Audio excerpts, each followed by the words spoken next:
গান আল্লাহ বলেন আল্লাহুস সামাদ। সামাদ আল্লাহর একটা সিফাতি নাম।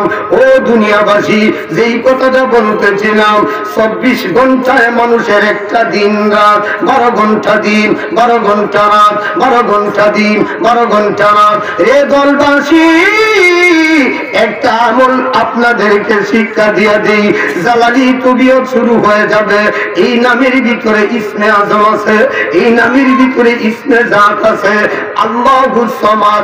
এটা হলো আল্লাহর একটা সিফাতি নাম।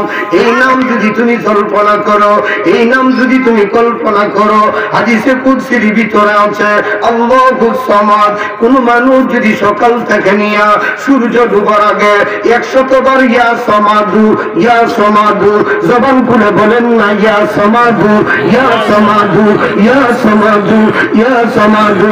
রে দলবাসী,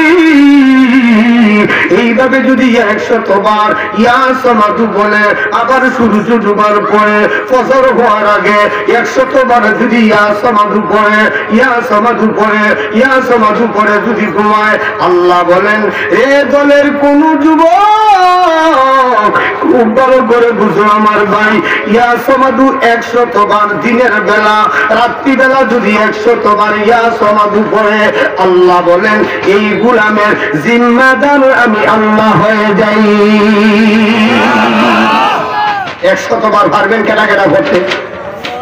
লম্বা করে হাত তোলেন। আল্লাহ তুমি কবুল করো, সকলে করেন আমিন। ইয়া সামাদু করলে কোনো ওযু করাও লাগবে না, কোনো গোসল করাও লাগবে না, মাসলা শিখাই দিয়া যায় আপনারা। মনে মনে ভাবতে পারেন যে ইয়া সামাদু করলে কি জানি আমার ওযু করানো লাগে, গোসল করানো লাগে না। বাড়ি থেকে রওনা করছেন, বাজারে যাইবেন, রাস্তা থেকে সোজা কথা না কইয়া 100 বার ইয়া সামাদু করবেন, ইয়া সামাদু করবেন, ইয়া সামাদু করবেন। সবগুলো বলা সম্ভব না। আল্লাহ বলেন আমার ফেরেশতার মাধ্যমে আমার বান্দাকে জিম্মাদারির ভিতরে রেখে দিই। আর একটু জোরে কন্যা সুবহানাল্লাহ।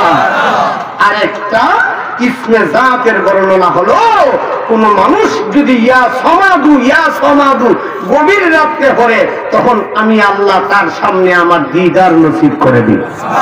আর একটু জোরে কম। আসমানের মালিকের দিদার কেমনে কেমনে নসিব হয় চিন্তা করে দেখেন। ইয়া সামাদু যদি কোন মানুষ জল্পনা করে আল্লাহ কেমনে আল্লাহর দিদার নসিব করে দেয়। হিন্দু বৌদ্ধ 1 বছর নয়, 2 বছর নয়, 30 বছর পর্যন্ত তুলসী গাছের ভিতরে, বট গাছের ভিতরে, নিচের ভিতরে বসে মানুষ যখন ঘুমায়া গিয়েছে, ঘরের ভিতরে যখন ঘুমন্ত থাকে, এমন সময় হিন্দু বজ্রন ঘর থেকে উঠে বট গাছের ভিতরে চলে যায়, নিচের ভিতরে একদম নিস্তব্ধ, কোনো আওয়াজ নেই, হই হুল্লা নেই, কোনো শব্দ নেই, কোনো গুঞ্জন নেই। রে দলবাসী, ওই হিন্দু লোক এই বট গাছের ভিতরে তার দেবতার উপাসনা করে, তার দেবতার বন্দিগি করে, তার দেবতার প্রার্থনা করে। অর্থাৎ ইয়া সনমু, ইয়া সনমু, ইয়া সনমু। সনম শব্দের অর্থ হলো দেবতা, সনম শব্দের অর্থ হলো মূর্তি, সনম শব্দের অর্থ হলো উপাসনা। হিন্দু এই সনম জল্পনা বটগাছির ভিতরে 1 বছর নয়, 2 বছর নয়, 30 বছর পর্যন্ত ইয়া সনম, ইয়া সনম, ইয়া সনম, হে আমার দেবতা, হে আমার মূর্তি, এইভাবে উপাসনা করে, এইভাবে প্রার্থনা করে। রে দলবাসী, হঠাৎ করে ওই হিন্দু ভদ্রলোকের জবানির ভিতরে কেরা লেগে, জবানির ভিতরে উল্টা লেগে সনমের পরিবর্তে সমাদ বাহির হয়ে গেছে, সমাদ বাহির হয়ে গেছে। সে বলতো ছিল ইয়া সনম, ইটার পরিবর্তে জবান দিয়া ইয়া সমাদ বাহির হয়ে গেছে।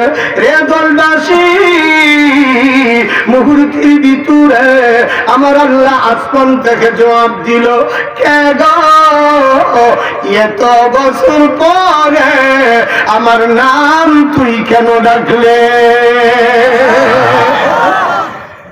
বেটা তো করে কাপড়ে চুপে মুত্যা টুত্যা দিয়ে শেষ। কারণ হ্যাঁ 30 বছর ধরে এখানে সনম সনম চোখে ঠিকই কোন উত্তর নাই। হেসব ভাষা রাত্রে 3টায় যদি আপনি এই মাঠের মধ্যে দাঁড়ায় জল্পনা করেন, কোনো উত্তর নাই। হঠাৎ যদি একটা বিকট আওয়াজ আসে, তাইলে হয়তো এখান থেকে দূর দিয়ে ভাগবেন, নাইলে পচা পায়খানায় সব একটা নয় বন্ধু, এখন ঠিক কিনা? হিন্দু ভদ্র 30 বছর ধরে মূর্তির নাম জপে কোনো আওয়াজ নাই, কিয়ামত পর্যন্ত ডাকলেও তো কোনো শব্দ হইতো না। আমার কথা বুঝে না? সারাদিন যদি কোন মূর্তি মূর্তি মূর্তি মূর্তি মূর্তি মূর্তি মূর্তি মূর্তির বাপের কোন ক্ষমতা আছে জবাব দেওয়া? এবারে 30 বছর ধরে জীবন ভরা ডাকলেও কোনো উত্তর। মুখের মধ্যে ভের লেগে, কেরা লেগে, উল্টা লেগে ইয়া সনাম কইতো আছেন, এই জায়গা কইছে ইয়া। আমার আলোচনা বুঝে থাকলে জুড়ে বলেন ইয়া সমাজ, ইয়া সমাজ কইতো আছেন ইয়া সনাম। আর হঠাৎ করে বেল লাগিয়া কইছে ইয়া সমাজ। আসমান থেকে আওয়াজ আসলে, কে এত বছর পরে আমার নাম ধরে ডাক দিছ? জুড়ে কোন সুবহানাল্লাহ।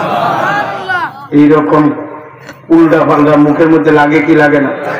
আর একটু জোরে কোন, শুধু খালি আমরা খেলতাম, একটার আর একটা কইতাম, কাঁচা গাছ পাকনা গাছ, কাঁচা গাছ পাকনা গাছ।